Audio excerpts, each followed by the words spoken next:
બુદ્ધિનો કારક બુધનું રાશિ પરિવર્તન હોળી પછી થઈ રહ્યું છે.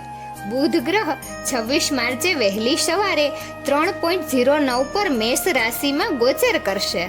ત્યાં 9 એપ્રિલ સુધી રહેશે. પછી વૃષભ રાશિમાં ગોચર કરી જશે.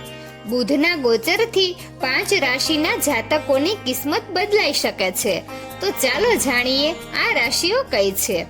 બુધના શુભ પ્રભાવથી કરિયરમાં ઉન્નતિ થાય છે. તિરુપતિના જ્યોતિષ ડોક્ટર કૃષ્ણકુમાર ભાર્ગવ કહે છે કે બુધના શુભ હોવાથી વાણી અને નિર્ણય લેવાની ક્ષમતા વધી જાય છે. તેઓ સારી રીતે વાતો કરે છે અને યોગ્ય નિર્ણય લેવામાં સક્ષમ હોય છે. હોળી બાદ બુધના મેષ રાશિમાં પ્રવેશથી મિથુન, કર્ક, સિંહ, ધન અને કુંભ રાશિના જાતકોની કિસ્મત બદલાઈ શકે છે. મિથુન રાશિ. મેષ રાશિમાં બુધના આગમનથી તમારી રાશિના લોકોને વેપારમાં પ્રગતિની સુવર્ણ તકો મળશે. 26 માર્ચથી 9 એપ્રિલની વચ્ચે તમને કોઈ મોટી ઉપલબ્ધિ મળી શકે છે. અચાનક આર્થિક લાભ થવાની પણ સંભાવના છે. પારિવારિક જીવન સુખમય રહેશે.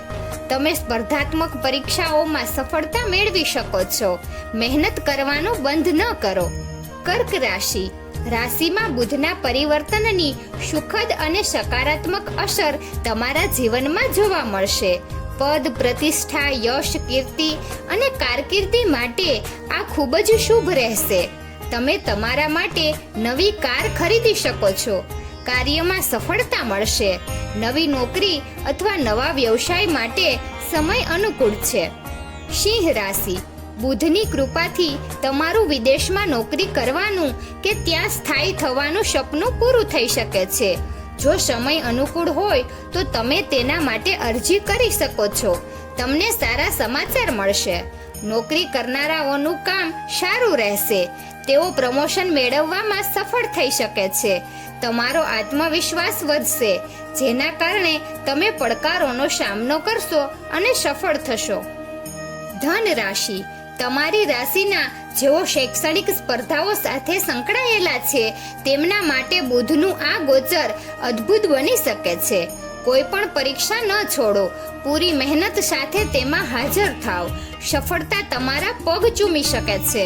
તમારા લગ્નની પુષ્ટિ થઈ શકે છે. કુંભ રાશિ. જો તમે કોઈ વ્યવસાય કરો છો તો તમને કોઈ મોટો સોદો મળી શકે છે જે તમારા માટે પ્રગતિના દ્વાર ખોલશે. નોકરિયાત લોકો પણ સફળ થશે. તેમના પદ અને પ્રતિષ્ઠામાં વધારો થઈ શકે છે. આવકમાં પણ વધારો થશે.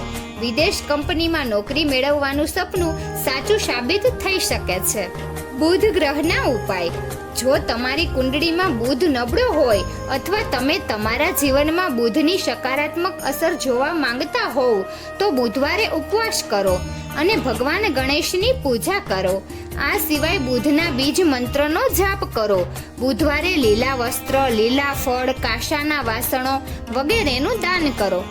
તો મિત્રો, તમને આ વિડીયો કેવો લાગ્યો જરૂરથી કમેન્ટ કરજો. જો સારો લાગ્યો હોય તો વિડીયોને લાઈક અને શેર કરજો અને અમારી ચેનલને જરૂરથી સબસ્ક્રાઇબ કરજો. વિડીયો અંત સુધી જોવા બદલ ખૂબ ખૂબ આભાર.